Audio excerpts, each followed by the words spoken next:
Hey everybody, Andrew here and welcome back to my channel. Now, if you don't know what I do by now, basically, if it's Canadian, I want to talk about it. Have you ever wondered about the lives of your fellow commuters? You're on the train or the bus and maybe you overhear a little bit of conversation and it's got you wondering what's going on with their lives. Well, imagine a TV show where a group of commuters talk about their day-to-day lives and we see them play out on the train. That would be today's subject, Train 48. Train 48 aired from 2003 to 2005 on Global and Global's sister station. The whole show was based on an Australian TV show called Going Home. The show was a soap opera and sensationalized the day-to-day lives of commuters. You would hear about their relationships, what was going on with work, the whole thing. But of course, with this show being a soap opera, a lot of crazy things would happen on the daily commute. Drop the gun! Drop the gun!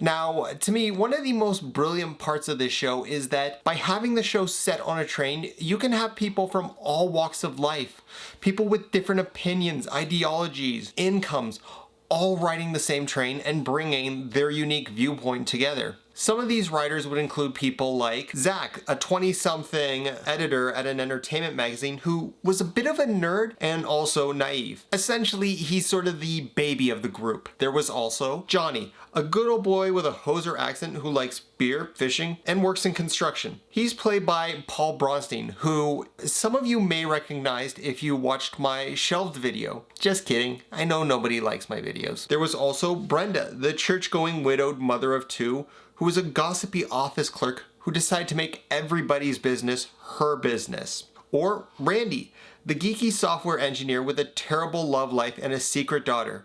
And yes, that is Mr. Kim himself, Paul Sung-Hyung Lee, which, wow, I started working on this concept a few years ago, and man, he has blown up, hasn't he? Anyways, there's also Nicole, a singer-songwriter and college student who Zach has a crush on and we later learn has a girlfriend. Or Lucas, a ladies' man and an executive who may or may not have a secret son. There's also Liz, an advertiser for a large pharmaceutical company who has decided to have a child in vitro after 2 failed marriages and a string of bad relationships. Or Shannon, an esthetician who would later become a spa owner and find love with a weatherman.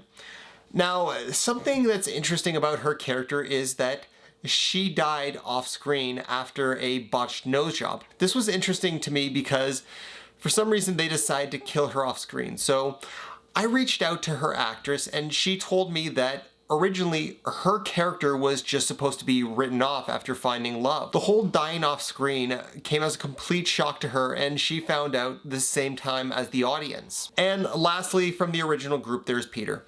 Peter was a Bay Street, which is our version of Wall Street, broker who is obsessed with money and will always try and get ahead of everybody else. Now, 2 later additions were Seymour Shackleton, an everyman with a large group of friends who it seems like every other week had a brand new job, and Dr. David Garno. Now, what's interesting about these 2 characters is that along with introducing new people, the show also brought 2 major story arcs when they arrived, but we'll get to that. Now, you know who's riding the train, but why don't I tell you a little bit more about what's happening on the train?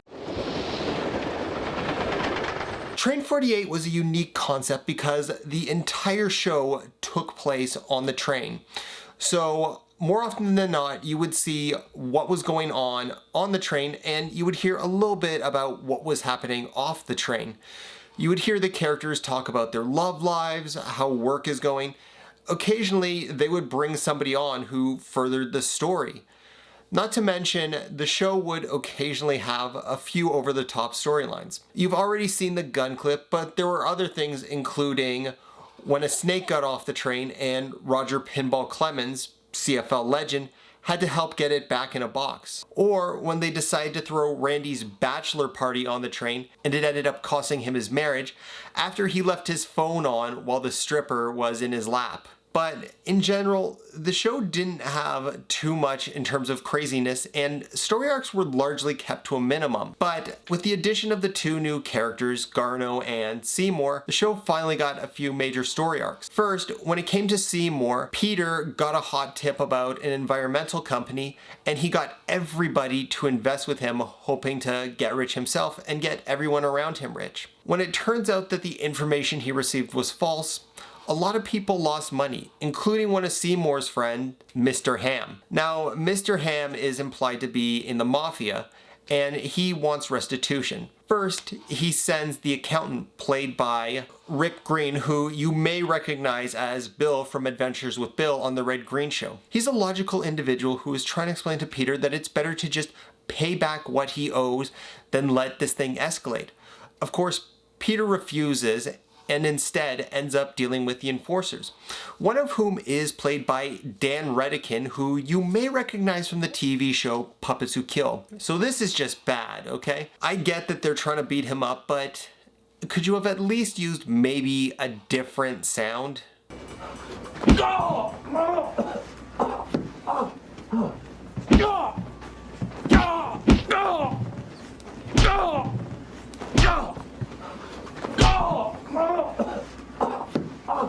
Anyways, after the beatdown, Peter ends up in hospital and decides he's going to seek revenge on Seymour. He decides to hire somebody who is transitioning from man to woman to seduce Seymour.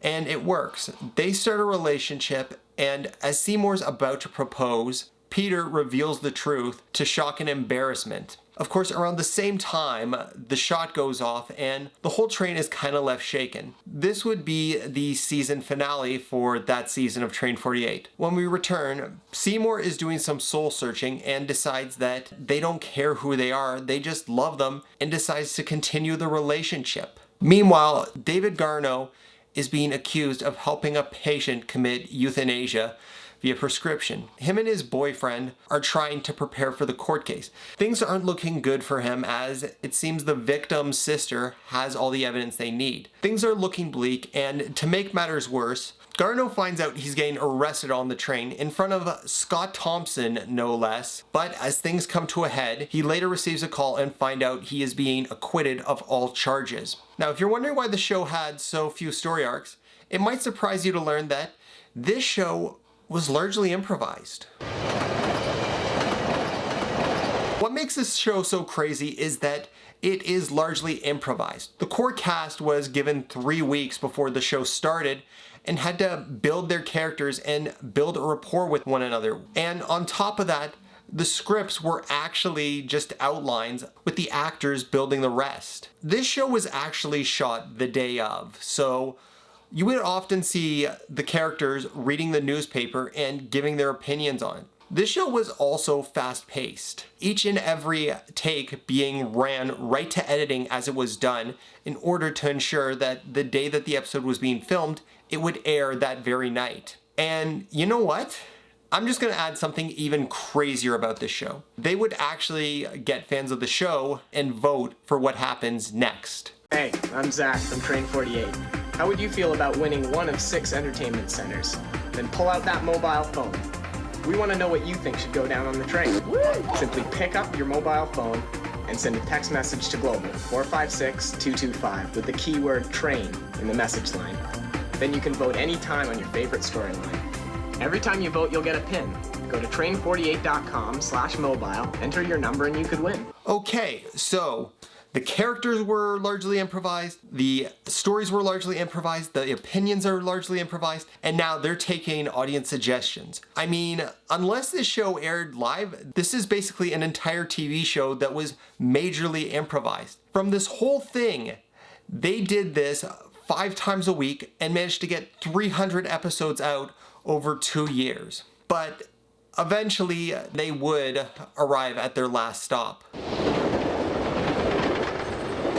The final episode seemed like a chance to finally give Peter his comeuppance. After getting engaged, we find out that he's having an affair with the wedding planner, and it seems as though she would like to replace the bride and is willing to do malicious things in order to secure the position. This leads to Peter confessing about his infidelity and the marriage getting called off. But that doesn't mean the wedding is getting called off. No, instead, the wedding planner is now going to be the new bride-to-be. Elsewhere, Liz is helping Randy lick his wounds after his latest girlfriend turned out to be a corporate spy. Now, by this point, they've had an on-again, off-again relationship, but it seems like this time it's finally going to stick between them. Elsewhere, Liz, Brenda, Garno, and Garno's boyfriend are talking about the fact they've decided that Liz is going to be their surrogate for their child.